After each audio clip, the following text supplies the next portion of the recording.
Que la Vierge vous accompagne. C'était il y a 15 ans. Vous aviez été bouleversé par ces images filmées dans un bidonville de Bucaramanga, au nord de la Colombie. Un gamin de 9 ans, Albeiro, et sa bande de copains avaient décidé de venir en aide aux viejitos, c'est-à-dire les petits vieux de son quartier, abandonnés de tous, les plus pauvres parmi les plus pauvres. Pour beaucoup de gens, c'est repoussant de s'occuper de personnes âgées. Certains n'osent même pas serrer la main de leur grand-mère. Eh bien, nous, cela ne nous gêne pas de leur donner la main, de les aider à se laver, de nettoyer leur chambre et de les nourrir. Tous les jours, on leur apporte à déjeuner.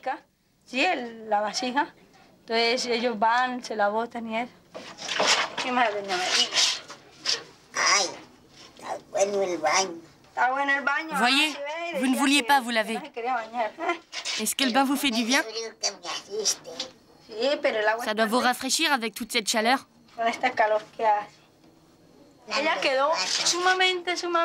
Elle était totalement paralysée. Mais regardez, elle réapprend doucement à marcher.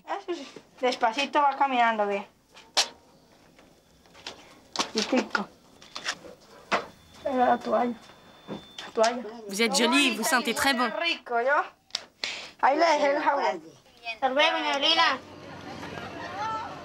À l'époque, nous avions suivi Albeiro et ses copains. Notre reportage avait soulevé une forte émotion. Une vague de générosité a suivi. Les gamins du bidonville avaient reçu de l'argent du monde entier. Avec cet argent, ils avaient créé une fondation pour venir en aide aux petits vieux. Le conseil d'administration se réunissait une fois par semaine. Moyenne d'âge de ses membres, 9 ans. Dans leur quartier, ces gamins ont gagné un surnom. On les appelait les anges gardiens. Et avec l'argent qu'ils ont récolté, ils rêvaient alors d'un projet, construire un hospice.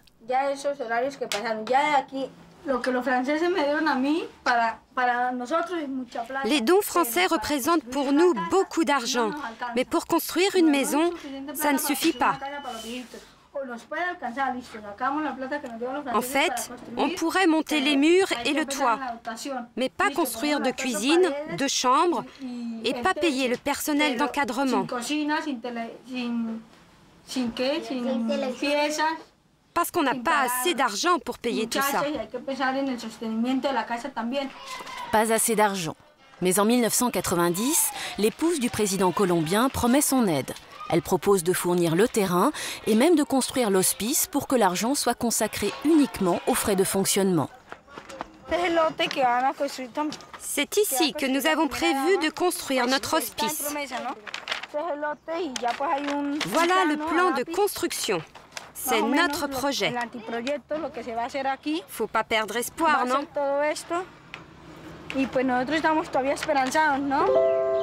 Albeiro et les petits anges de Bucaramanga ont toujours gardé l'espoir. Mais ont-ils réussi à réaliser leurs rêves et à construire enfin leur hospice? Nous avons retrouvé Albeiro. Aujourd'hui, il a 26 ans, il est marié et père d'une petite fille. Tous les matins, quand il part au travail, il traverse le bidonville de son enfance.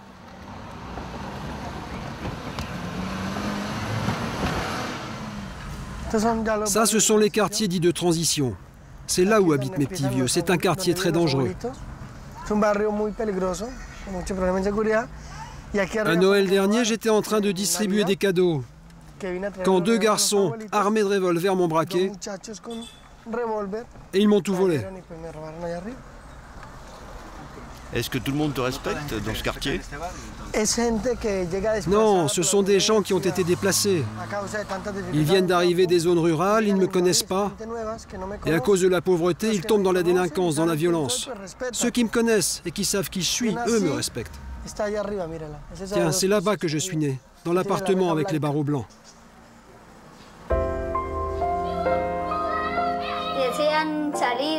C'est dans cette maison qu'Albeiro a grandi. Il est le petit dernier d'une famille de 4 enfants. Très jeune, Albeiro a voulu faire des études et obtenir des diplômes.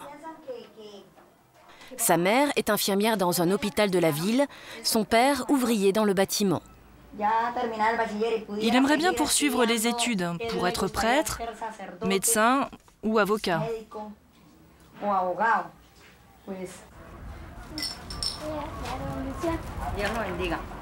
Mais le destin d'Albeiro en décide autrement. Ses parents sont pauvres, ils n'ont pas les moyens d'offrir des études à leur fils. Pourtant, Albeiro fait preuve d'une intelligence et d'une maturité étonnantes pour un gamin de son âge. Ce bidonville du Nord est abandonné surtout pour le troisième âge. Ce quartier est abandonné par les institutions, par la mairie. Nous sommes de plus en plus pauvres. La mairie, les politiques, ils viennent toujours nous voir avant les élections. Ils nous promettent de l'aide et du matériel. Les élections passent et on ne voit jamais rien venir. Mais Albeiro, lui, reste fidèle à son rêve, construire son hospice pour les vieux du bidonville.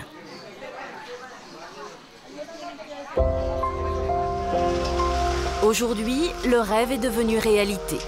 Albeiro a construit son hospice, un bâtiment flambant neuf baptisé Un petit coin de France, en remerciement pour les dons versés par les Français.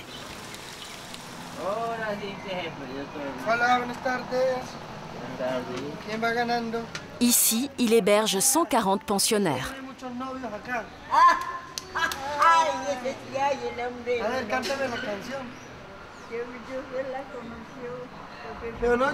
Alors, ma petite grand-mère, vous n'êtes pas heureuse ici? Vous ne manquez de rien, on vous donne à manger, non?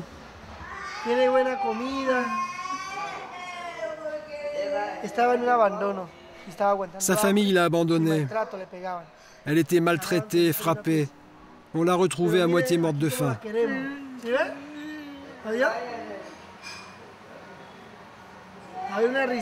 Mais regardez ici, on vous aime. Allez, faites-nous un petit sourire. Un beau sourire.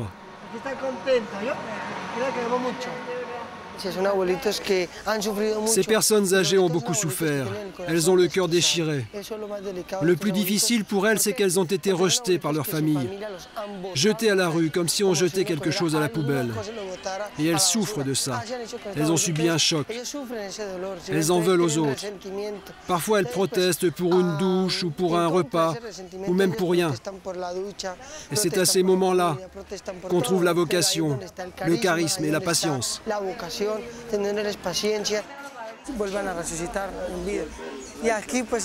Aujourd'hui, ils reprennent goût à la vie. Ici, il y a de l'air pur, de la tranquillité, de la vie. Regardez cette grand-mère, elle cultive des plantes. C'est important pour elle de se sentir importante.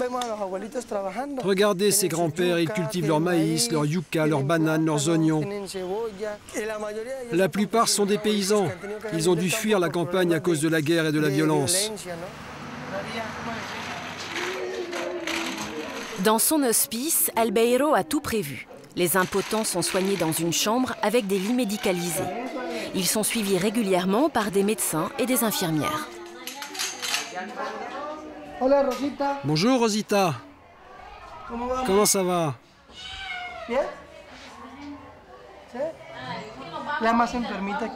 C'est la personne la plus malade de la maison. Elle est invalide, immobilisée au lit toute la journée. Elle a 91 ans. Est-ce qu'elle est invalide? Oui, elle est handicapée, elle ne peut plus marcher. Mais elle accepte sa maladie. Elle est d'un courage extraordinaire. Elle voit des médecins?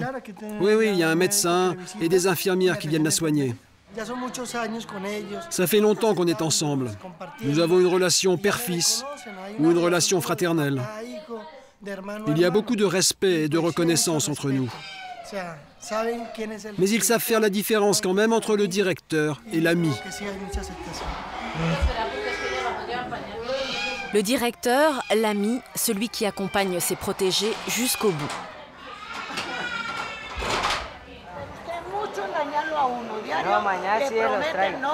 Mercedes est une des plus anciennes pensionnaires d'Albeiro.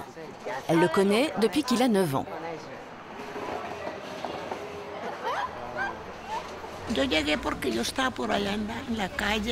Je suis là parce que j'étais dans la rue. Je buvais.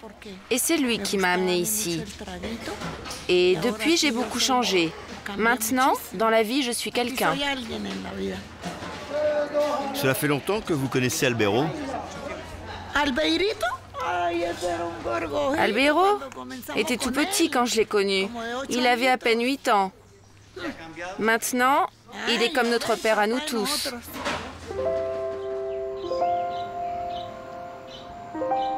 Il y a 15 ans, quand il n'avait pas encore son hospice, Albeiro invitait les vieux chez lui. Il offrait un repas chaud et beaucoup de réconfort. Mercedes faisait déjà partie des convives. C'est la mère d'Albeiro qui était au fourneau.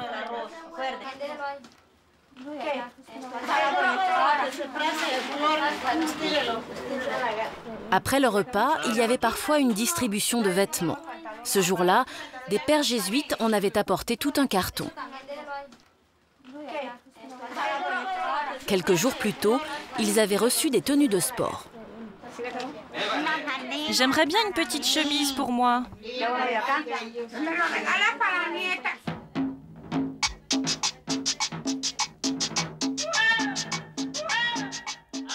Un bon coup de pied et c'est parti.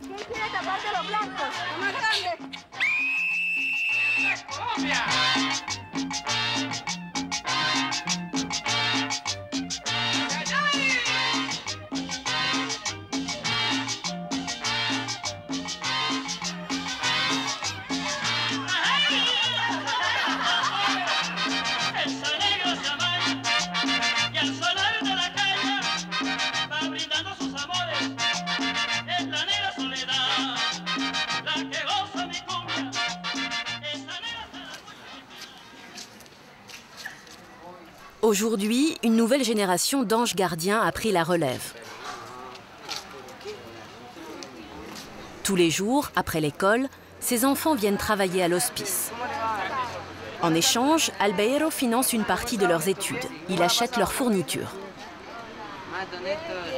Daniel a 13 ans. C'est un des plus dévoués. Depuis 2 ans, il est présent chaque après-midi.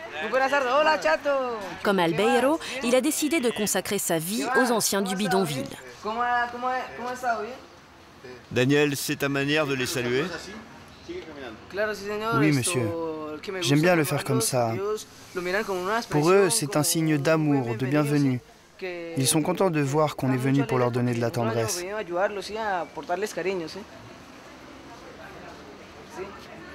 Hola.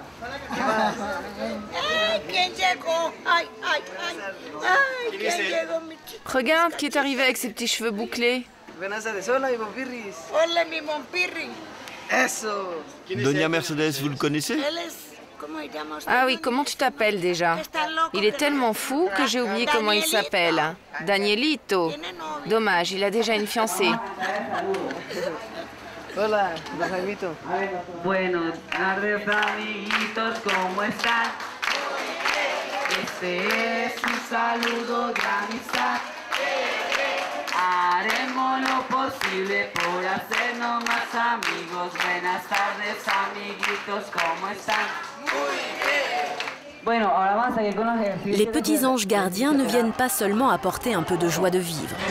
Avec les médecins, ils ont mis au point un programme de remise en forme pour ces corps fatigués par la vie. 3, 4, 5, 6, 7, 8. De l'autre côté maintenant.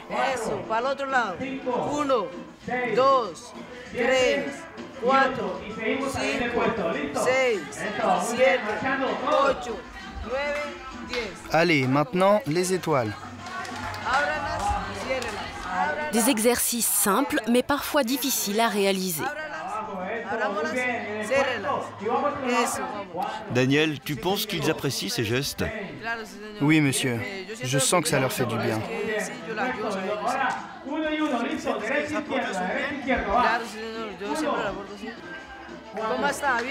Ça va, Elisio? Tu te sens bien?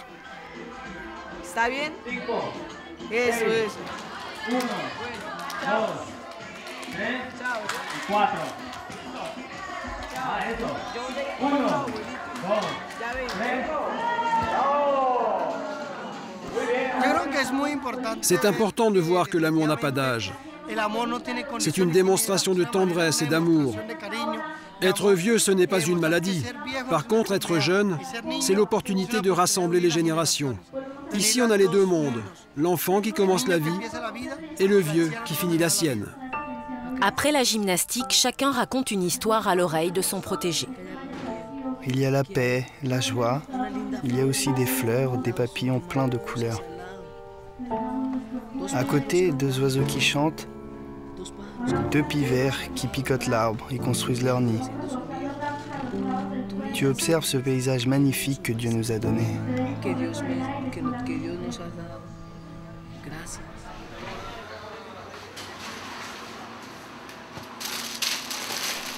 La journée des petits anges ne s'arrête pas là.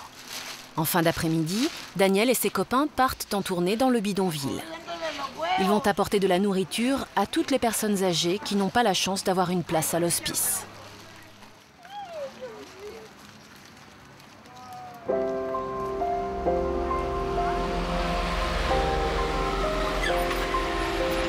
Il y a 15 ans, c'est Albeiro qui faisait la tournée. D'abord, il commençait par 3 quarts d'heure de bus avant d'arriver au centre-ville. Certains petits vieux, quand il est 3 heures de l'après-midi et qu'ils n'ont toujours rien mangé, ils commencent à paniquer. Les commerçants de Bucaramanga connaissaient bien Albeiro. Pour lui, c'était toujours gratuit. Chacun donnait ce qu'il pouvait. Je viens chercher du riz et beaucoup de pain. Et si vous avez autre chose pour mes petits vieux, je peux vous laisser le gâteau pour demain?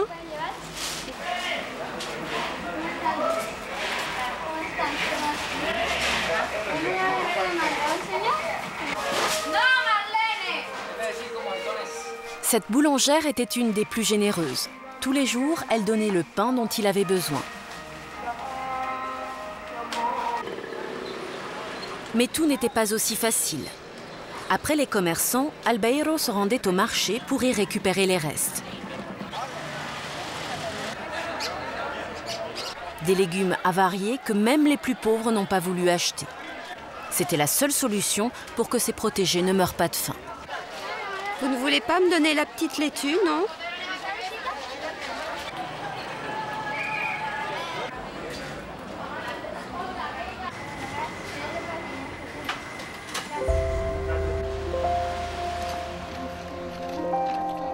Aujourd'hui, Daniel et les petits anges ont repris le flambeau. Daniel commence toujours sa tournée par la maison de Lourdes, 91 ans. Bonjour, comment ça va? Qu'est-ce que vous faites? Vous vous reposez? Voici votre paquet. Lourdes vit seule. Ses enfants ont quitté Bucaramanga il y a bien longtemps et depuis sa dernière chute, elle ne s'éloigne plus guère de son lit. Comment faites-vous pour vous nourrir? Ce sont les voisins, sinon c'est Albeiro qui me donne de la nourriture. Je mange qu'un petit bout de pain. C'est tout ce que je mange de la journée.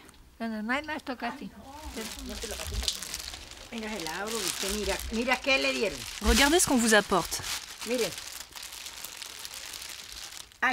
Des œufs, de la farine,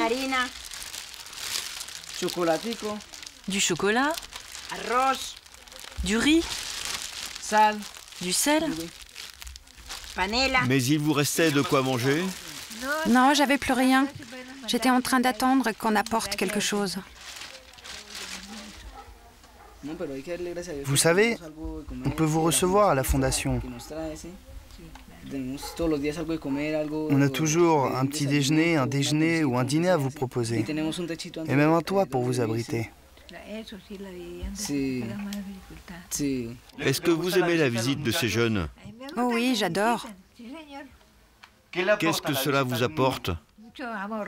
Beaucoup d'amour. La joie, je suis triste quand je suis toute seule. Je les considère tous comme ma famille.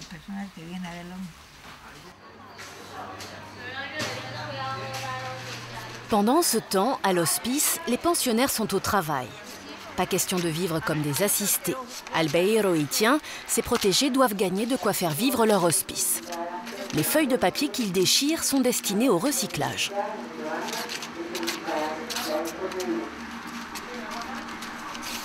Alors, comment ça se passe avec les papiers? Bien? Vous aimez bien travailler? J'aime bien faire ça. C'est bon pour la santé, pour les mains. On se sent utile. En plus, on participe.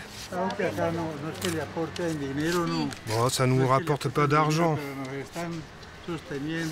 Mais on est nourris, logés, on nous habille. On s'occupe bien de nous ici. On ne manque de rien.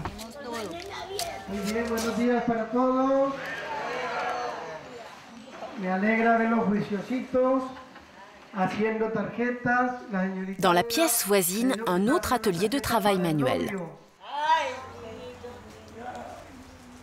Qu'est-ce que vous faites, Raphaël? Un chapelet? Ou un collier pour votre fiancée? Vous avez une fiancée, non? Combien de perles vous allez mettre? 100. 100? Mais dites donc, elle a un grand coup, votre fiancée. Hein?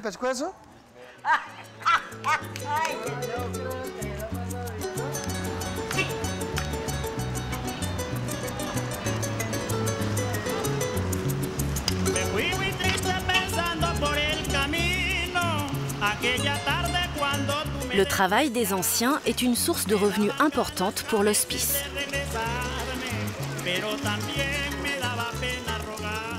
Au fil des ans, le petit ange a dû se transformer en chef d'entreprise. Chaque mois, il faut trouver l'argent pour payer les employés, les médecins et les infirmières. Ce matin, il a rendez-vous avec des conseillers commerciaux et ils vont voir ensemble comment doper les ventes.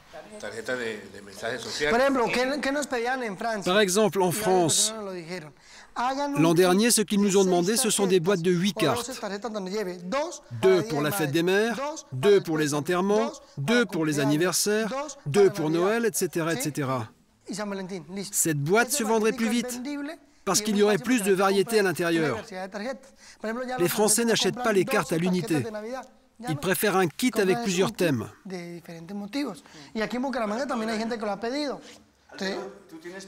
Avez-vous des commandes de la France? Oui, on a des contacts avec des amis français, avec certaines maisons de retraite, qui elles aussi nous donnent des idées, nous disent ce qui leur plaît. Et on veut leur montrer qu'ici on travaille, qu'ils peuvent non seulement nous aider avec des dons, mais aussi en achetant nos produits. La France est un bon client? Oui, oui. Je crois qu'on leur a vendu 24 000 cartes. Et petit à petit, on espère leur vendre d'autres produits. Après la réunion commerciale, direction la banque. Albeiro va verser 2 000 € sur le compte de son hospice. Ici, le petit ange a ses entrées depuis longtemps.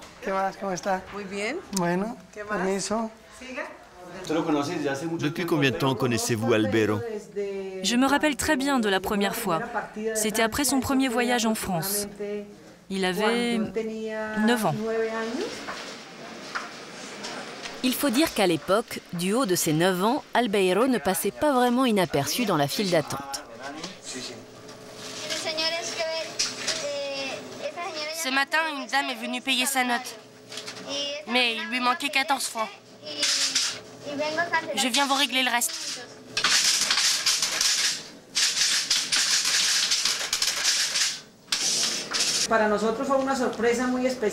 Pour nous, c'était une énorme surprise de voir quelqu'un de Bucaramanga, aussi jeune, mais aussi naturel et aussi débrouillard. En plus, il avait cette passion de venir en aide aux vieux les plus pauvres des quartiers nord. C'était quelque chose de très noble. Et on a décidé à ce moment-là de le soutenir. Si jeune, comment te sentais-tu avec tout cet argent? J'étais tellement petit que je n'imaginais même pas que je transportais autant d'argent. Je pense que j'étais le premier enfant de Bucaramanga, et même de tout le pays, à amener un chèque de 30 millions de pesos à la banque. Et avec cet argent, on a réussi à acheter une maison pour les petits vieux. C'est une belle histoire qui dure depuis des années maintenant. Et grâce à la transparence et au dévouement, on a fait plaisir à nos vieux. Et je crois que ça, c'est notre plus beau succès.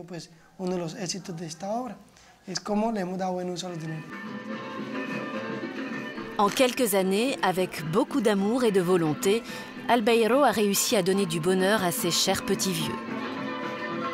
Aujourd'hui, il commence à mesurer le chemin parcouru. Albeiro, quel bilan fais-tu aujourd'hui? Tu es satisfait? Oui. Aujourd'hui, je suis très heureux, parce qu'on peut voir que tout est bien organisé. On voit le résultat du travail accompli avec les petits vieux. On voit la joie, on voit l'enthousiasme aussi. Et lorsque tu repenses à tes débuts? Ah, aujourd'hui, l'émotion est différente. C'est une émotion contrôlée. Mais nous avons eu des résultats très positifs.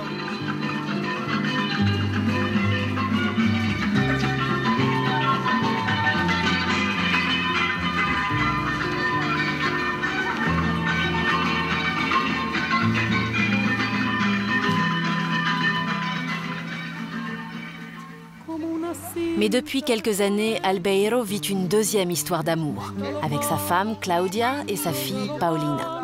Il a réalisé son deuxième rêve d'enfant, fonder une famille heureuse.